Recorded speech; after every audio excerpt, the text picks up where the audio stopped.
اعوذ باللہ من الشیطان الرجیم بسم اللہ الرحمن الرحیم۔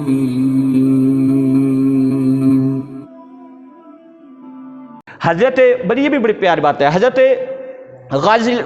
غزالی زمان رحمۃ اللہ تعالیٰ علیہ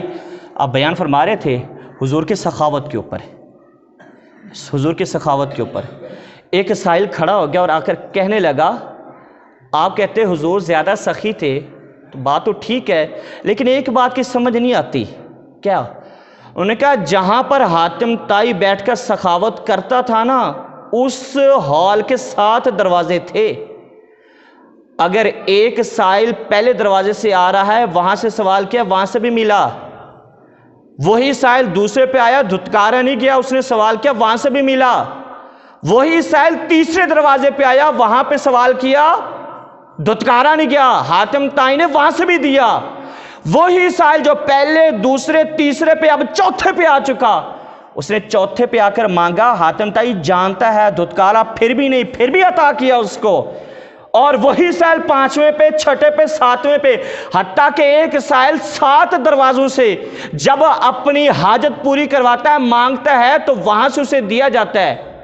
تو یہاں سے یہ پتہ چلتا ہے کہ سخاوت تو وہ بڑی تھی،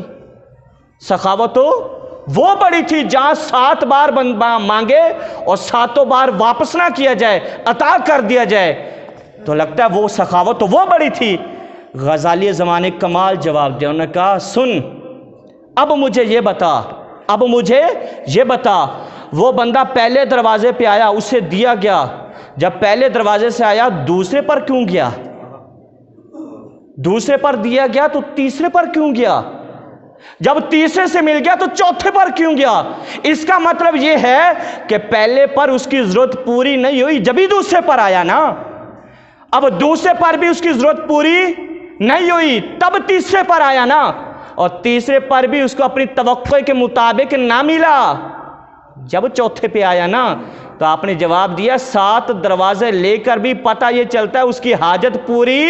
نہ ہوئی۔ اب سن میرے محبوب کی شان کیا تھی، میرے محبوب علیہ السلام کی شان یہ تھی،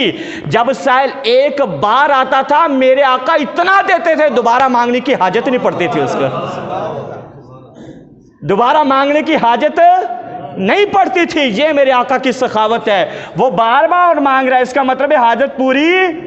اور میرے آقا نے ایک بار اتنا دے دیا، دوبارہ ہاتھ پھیلانے کی ضرورت نہیں پڑی۔ یہ ہے مانگیں گے مانگے جائیں گے، منہ مانگی پائیں گے، سرکار میں نہ لا ہے نہ حاجت اگر کی ہے۔ اللہ پاک ہم سب کو عمل کی سعادت نصیب فرمائے، مالک ہمارے والدین ساری امت کو بخشش فرمائے، آمین واخر دعوانا۔